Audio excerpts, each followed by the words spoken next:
Welcome to Two Takes. I'm Chad Riedlinger. And I'm Howard Vernick.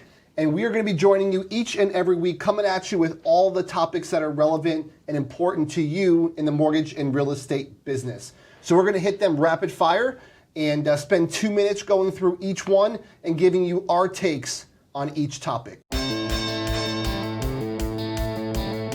First this week, we had an article here by MPA, Mortgage Professional of America, talking about the Black Friday of home buying and how that season has just kicked off. It's like basically the beginning of fall. And the report found that 41 out of the 53 U.S. markets, the first week of fall is the best time to buy a home. During this period, buyers face 26% less competition with an additional 6.1% of home supply in the market. Yes. Howard, what's your take? Well, I'm in the other percentage where the fall doesn't really hurt us. The back to school kills us, and later on in January and February is tough because during the Christmas season, nobody's out buying houses. For us, it has no effect, but we have branches in North Carolina and Texas, and they do have a drop-off in purchases, especially in the new home market.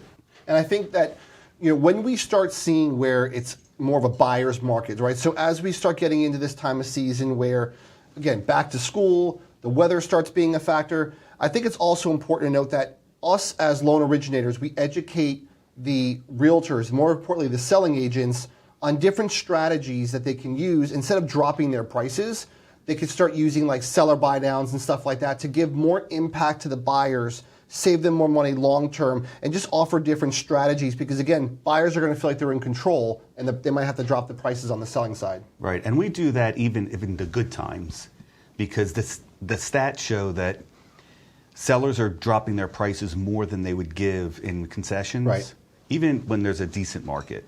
So I would say that all the time, and as a loan officer, I would definitely put a program together to educate the realtors on that point.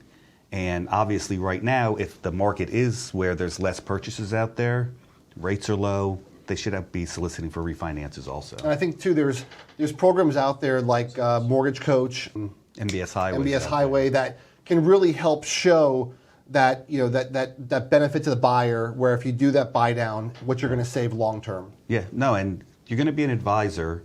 You're going to pay off debt for some people, and if the total savings is greater than what they're paying now, and you take that money and actually put it toward the mortgage, they could pay off their house quicker and actually build wealth over time. Trusted advisor.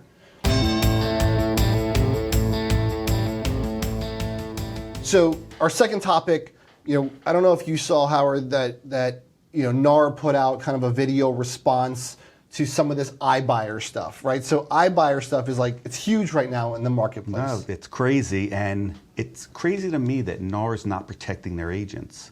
These iBuyers are going out and promising the world and making a great experience for the homeowner, right? But it's costing them quite a bit of money.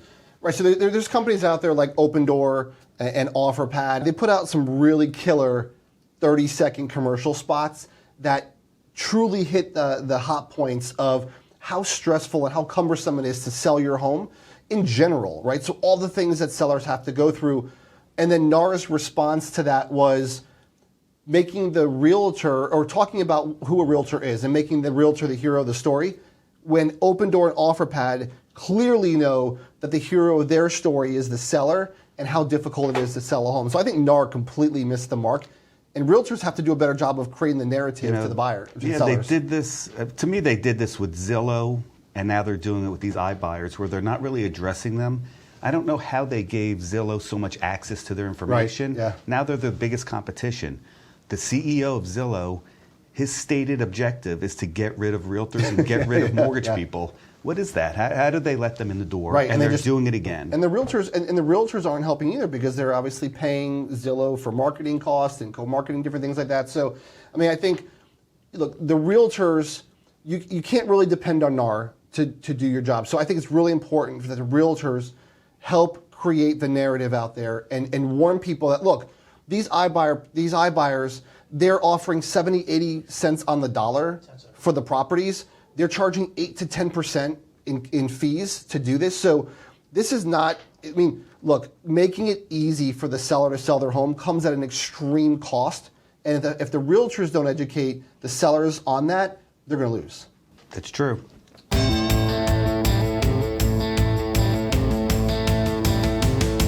right, got a question for you, Howard. So this is in the marketing arena. So you've been in the mortgage business a long time. You know your marketing stuff. So if I take you and I plop you down somewhere in an area that you don't have your roots, and I say, Howard, you need to go out there and generate business tomorrow, what marketing strategy are you picking to go from 0 to 60 the fastest? I'm going to buy a list and go after refinance business. Capitalize on the market that's at hand. The rates are low, obviously, and that's where I'm going to go for day one. Over time, I'm going to be more of a traditionalist and go after the real estate community, find the producers, and show them how I bring them value and how I make their jobs easier. So you're not bringing donuts to their office. That's not valuable for them. Well, I think. I guess it depends on which agent you visit. Right, it matters who it is. Some Right. like donuts. So I think, look, I agree. The realtors are still the meat and potatoes, right? Having good relationships with them, bringing value to them. I also, if I'm in a new area, I would use social media as well to kind of plug into that area. You could definitely target realtors in the area. You can go into Facebook groups and you could start looking in these buy-sell groups. A lot of these buy-sell groups have 10, 20, 30,000 people in these groups and start soliciting. So a lot of people say, I don't have a database.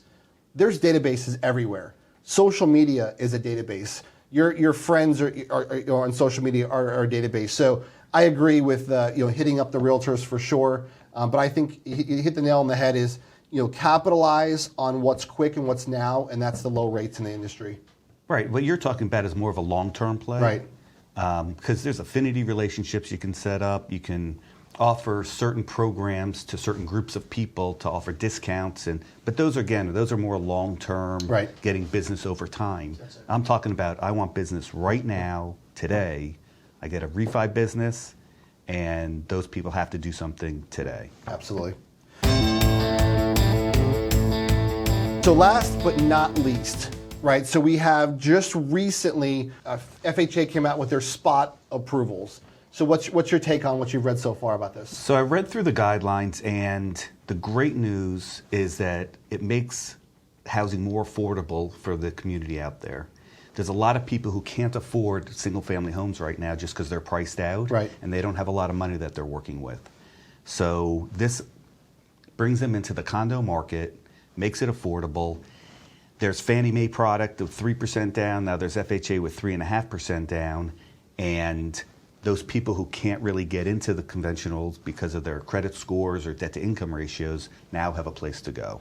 And I know that we're arming our loan officers here with good, like a PowerPoint to be able to go and make sure that they correctly communicate the narrative on the good and the bad about this program. I mean, it is great that you're offering an additional affordable housing. I do think it's important that we still pay attention to the condo itself. And look, we're in South Florida, so condo financing is very prevalent in our businesses, so we have a lot of experience in that. Not a lot of markets have as many condos, but we know that just because FHA says they'll offer 96.5% financing or low down doesn't mean that condo is going to allow that. So I think it's very important for us to make sure that we educate the buyers and also that we look at each condo building to say, is that condo going to accept FHA financing and are there any minimum down payment requirements on the condo? Well, obviously the LOs have to do their due diligence on the condominium. There's an arduous approval process. Right. I looked at some of the things that you have to do to get a condo approved, and I haven't gone in detail, which I'm going to, but I think it looks like it's even harder than to get a Fannie Mae full approval. Right. So it's not a easy process, but at least it's out there and it's a possibility. And we still work with investors that allow a first and second. You can still avoid the full review and go with the limited review. So that's always an option as well. Right. Well, but the limited review is limited to 90%.